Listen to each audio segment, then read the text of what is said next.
We are less than 48 hours away from the UFO congressional hearing in the House Oversight Committee, led by a bipartisan coalition of congressional representatives focused on two naval aviators with first-hand experience with these unidentified anomalous phenomena, as well as a whistleblower from the intelligence community who alleges that the US government is in possession of multiple craft of non-human origin.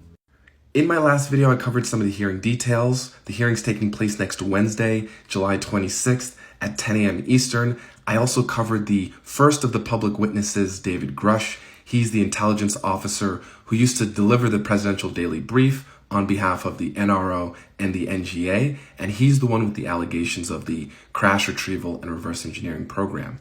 In this video, we're going to cover the second witness that will be testifying to the Congressional Oversight Committee in the House on Wednesday morning. His name is Lieutenant Ryan Graves. He is a former naval aviator with over 10 years of flight experience, as well as being an aviation safety officer during his time in the Navy. And since leaving the Navy, he has now founded a new company called Americans for Safe Aerospace, whose goal is to provide a pathway, particularly for commercial pilots, to be able to report their sightings of these UAP or UFOs in an organized and structured channel as a way to help break down the stigma that has long existed and had been associated with reports of this variety.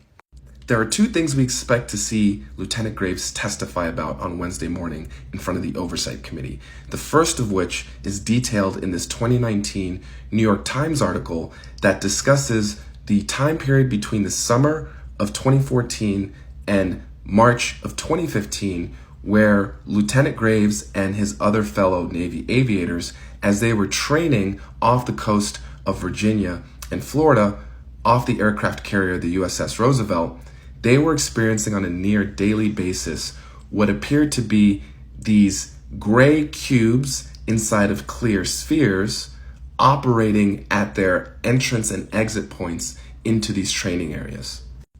As a result of these encounters and Lieutenant Graves coming forward, we've actually received one of the very few publicly released DoD videos off of one of these FA-18 Super Hornets while they were doing workups off the coast of Florida, which has now been famously labeled the gimbal video. Now, in this 1 minute to about 1 minute and a half long video,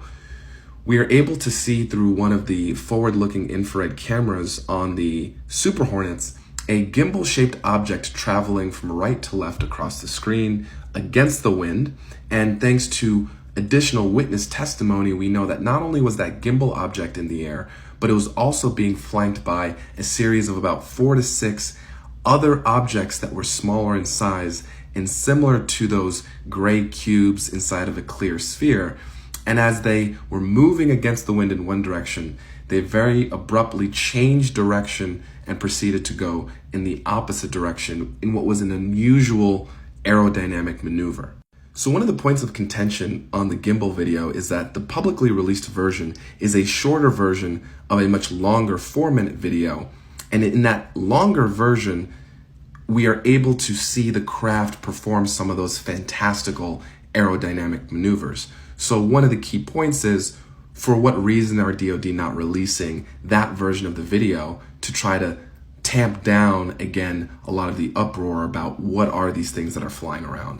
And we already know that these weren't black budget or experimental US aircraft from a different division, as this case has already been investigated by the UAPTF, the Unidentified Aerial Phenomenon Task Force, as well as AARO, the All-Domain Anomaly Resolution Office, two DoD-led programs, task forces that have been tasked with gathering all this information and being able to put into buckets things that are truly anomalous and things that are just a matter of needing to be deconflicted across different branches of government. So that's what makes this particularly interesting, is it is a true unknown.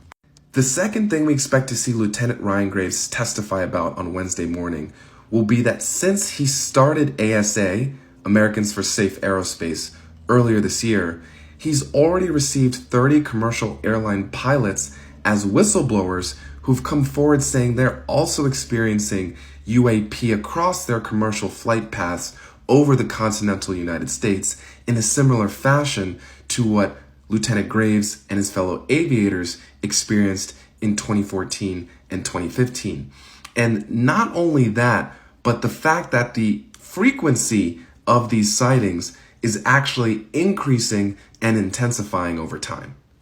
And if you're getting lost in all the details, the one thing you should take away from all of my coverage on this story so far is we appear to be witnessing an authentic, organic, keyword organic,